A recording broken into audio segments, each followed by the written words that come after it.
What's up mga kanipo, and for today's video, samahan niyo ako kasi share ko sa inyo dahil mag-a-upgrade ako ng vlogging helmet. Wow. So from Evo GT Pro, mag-a-upgrade ako to LS2 Storm 2. So bakit nga ba ako mag-a-upgrade from Evo GT Pro to LS2 Storm 2? Let's watch this. Itong si Evo GT Pro ay na-acquire ko 2 years ago. Bihira ko siyang magamit kapag meron akong pupuntahan. Saka ko lang siya nagagamit at hindi pa naman ako nagbablog noon. Pero kinabitan ko na siya ng chin mount from Hansi. Ito yung ginagamit ko simula nung nagkaroon ako ng ADV noong March, at ito yung ginagamit ko sa mga ride ko, sa mga vlog ko. Mapanood nyo yung part 1 to part 7. Ito yung ginagamit ko na motovlogging helmet. So bakit nga ba ako magpapalit? Ito ang tatlong main reason. So number 1 ay yung orientation ng GoPro ko sa helmet. Kasi kung mapapansin nyo sa mga previous uploads ko, hindi nakasentro yung pinaka-camera sa handlebar ng motor ko. Kaya dahil yung kabitan ng chin mount ay nakasentro sa helmet. Kaya ang tendency, nasa left side yung pinaka-lens ng GoPro. Pangalawa ay yung weight ng helmet na to. So mapapansin nyo doon sa mga previous vlog ko, medyo nagrereklamo na ako kasi nangangalay na yung leg ko at parang gusto ko muna tanggalin para magpahinga. Kapag medyo mahaba na yung biyahe, talagang nakakangalay na siya at parang manipis na yung kanyang pinaka-foam at yung loob niya kahit nakabalaklaba ako. Yan, lumuluwag na siya at bumababa na. Kaya ang tendency is pagka nanakbo na ako, bumababa na yung pinaka-helmet at nakatingala na ako para makita ko lang yung daan. Ang third issue is, since nagmo-motovlog na ako ngayon, pag nagsasalita ako sa microphone, dahil naka-media mode na ako, yung microphone ko sa GT Pro ay dito ko na kinakabit sa may loob ng chin. Dahil naka-mesh yung pinaka-chin niya, tagos-tagusan yung hangin. So hangin, kung mapapansin nyo sa mga previous vlog ko, medyo mahangin. Kaya pagka nakatigil, dun lang mas malinaw, dun lang maliwanag yung boses ko. Yan yung pangatlong issue. So dahil doon, ito yung napili ko, yung LS2 Storm 2. So unang-una, ito nga pala ay birthday gift sa akin ng aking asawa, ang misis ko. Yan, shoutout sa'yo. And thank you sa magang birthday gift. And bakit nga ba LS2 Storm 2 ang napili ko? So unang-una, dahil yung issue niya sa mounting ng kanyang GoPro, si Hansi chin mount, ang ginawa niya sa LS2 Storm 2 na chin, hindi siya nakasentro. So ang tendency, kapag nagkabit ka ng GoPro, nasa gitna na yung lens niya. So pag ride ka, yung POV shot mo, nasa gitna na yung handlebar at yung camera mo ay sentro na. Yun ang number 1. So nasolusyonan niya yung number 1. So number 2 na issue ko is medyo mabigat si Evo, pero ito ay nasa 1,400 grams lang. Komportable siya, snug fit, at yung size ko dito ay XL. Ayan. Pareho silang certified na ECE certification, ACE 2205 yung GT Pro, at ito naman ay ECE 2206. Yan, yung mga European standard yan. So meron din tayong mga DOT, and kung alam niyo yung mga FIM o kaya yung Snell, yun yung mga ginagamit ng mga racer, yung mga mamahaling helmet ba, yung mga Arai, Shoei, mga ginagamit ng mga professional riders. Pero again, if budget is not the issue, why not? Diba? Pwede kang bumili ng ganyan. Pero dahil sa ano lang tayo, tamang ride lang tayo, okay na tayo dito sa LS2. Or kung safety lang, subok ko na tong LS2. Ayan, mamaya bibigyan ko kayo ng background. So, yung pangatlo na na-resolve ni... So, yun nga, yung pangalawa na magaan siya. So, hindi siya masakit. Na-test drive ko na to. And napaka-comfortable niya sa ulo. So, wala akong nagiging problema. Kahit anong galaw ng ulo ko, sumasabay lang siya. Hindi katulad ng Evo na medyo maluwag kahit nakabalaklaba na ako. So, ito, XL ang kinuha ko. So, kahit nakabalaklaba ako, okay na okay pa rin siya. Snug fit, hindi masikip, hindi maluwag. And ang pangatlo is hindi na siya naka-mesh. Kung mapapansin nyo, yung ilalim naka-foam na rin siya. So, tinesting ko na yung microphone. Kahit nananakpo ako, kahit mahangin, ay hindi mahangin yung boses ko. Yun ang kagandahan nito. Hindi foam yung pinaka-chin niya. Ang price nga pala nito is $4,990 pero nakuha ko to ng $4,100 lang dahil meron akong voucher sa online. And eksakto naman, naka-sale. So, ginarab ko na yung opportunity para i-check out na i-check out na ng misis ko at regalo na daw niya yun sa akin.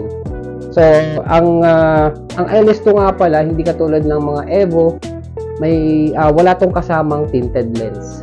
So, ang kasama lang nito ay isang clear lens, pero ito ay dual visor. Ayan, dual visor na siya. And then, marami siyang vent. Meron siyang dalawang vent sa taas. Meron siyang vent sa chin. Ayan, sa likod. And ang kulay nga pala nito, siguro pearl white to. Ayan, napakaganda. Bagay na bagay kasi kakulay na ng ADV ko. Kasi yung purple ay binili ko yun kasi kakulay yun nung Sol Eye ko. At dahil galing nga pala ako sa LS2 before kasi ayun nga, dahil yung meron akong history na nagkaroon ako ng self-accident and sinagip ako ng LS2 dahil kahit nagpaikot-ikot ako, nung nagbarog ako o natumba yung motor ko, si LS2 ang sumalo ng head injury. Kasi puro gas-gas siya pero wala akong head injury. So, yun simula nung nagtiwala na ako kay LS2. And bumili lang ako ng Evo GT Pro kasi na-influensyahan ako ng isang vlogger na sikat na ngayon at napakamatagumpay na ngayon. So, kilala niyo yun. At ayan, nagbabalik na tayo sa LS2 kasi latest na yung kanyang certification, 2206.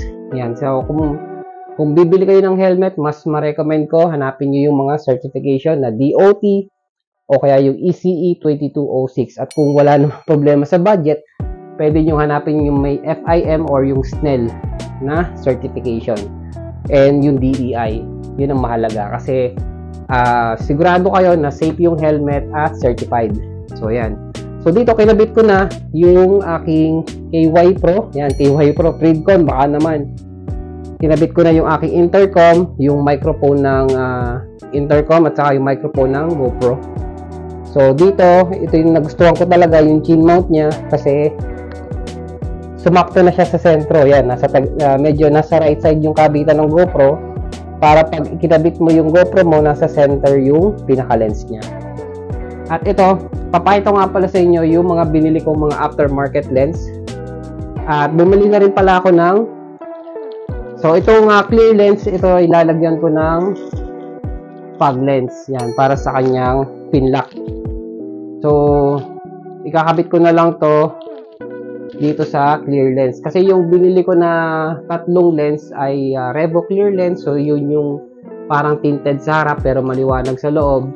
And meron din akong dark blue or yung iridium blue. And then yung isa, yung sa LS2 mismo galing, medyo mahal lang konti, 800 yata bili ko doon, ay yung gold. Ayan, napakaganda. Ipapakita ko na lang din sa inyo. So, yun. So, yun yung mga main reasons so bakit ako magpapalit ng vlogging helmet. Kasi nga, ayoko na masyadong maraming nararamdaman pag nagbablog. So, yun nga, pagka nagra-ride tayo, medyo ang hirap kasi pagka long ride na, nananakit na yung leg mo kasi nabibigatan na ako sa helmet and hindi na ko siya komportable. And yung quality pa nung output nung audio ko saka nung video hindi ako satisfied kasi nga wala sa sentro at medyo mahangin. So mapapanood nyo sa mga susunod na vlog ko yung part 8 onwards, mag-i-improve na yung ating motovlog. So thank you sa mga nagsusupport. And ito, papakita ko na sa inyo yung mga kinabit ko na visor ng LS2. Okay, so tetestingin natin yung mga lens ng ating LS2 Storm. So tanggalin muna natin tong stock. Pagtanggal ng stock, madali lang tanggalin ang lens ng LS2. Yung mga Storm, Stream. Ayan, higitin mo lang ito. Pupul mo lang to. Basta nakataas lang dapat siya. Kung narinig mo yung magkabilang clicking sound sa magkabila, pwede mo na siyang iangat all the way. And, ayan. Ganun lang siya kadaling tanggalin. Testingin ko muna yung dalawang aftermarket na lens. So, unahin natin tong parang iridium blue. Pero sabi dun sa description, rainbow daw to. Pero more on blue. Testingin natin. And ito yung itsura niya kapag iridium blue. Or yung rainbow na sinasabi. Siguro magre-rainbow siya kapag natatamaan ng araw.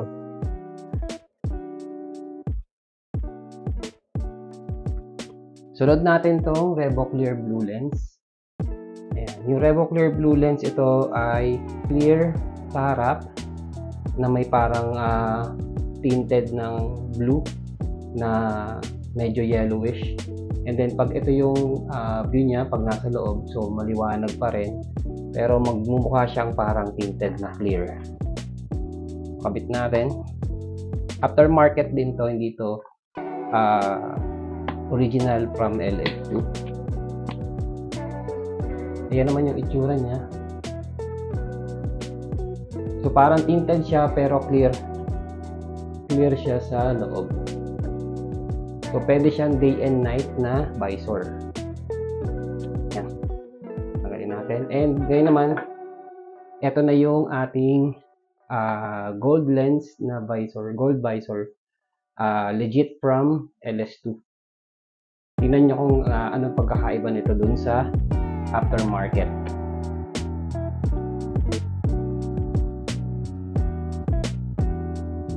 Wala kang maririnig na mag-click. Ganun lang siya. Hindi siya lumalagotok pagka kinabit mo. So pagka nalagay mo na siya, ganun lang siya kadali. Diba? Hindi ka mahihirapan pag bubuksan mo, pag isasara mo, ganun lang siya. Diba? Napakadaling isara.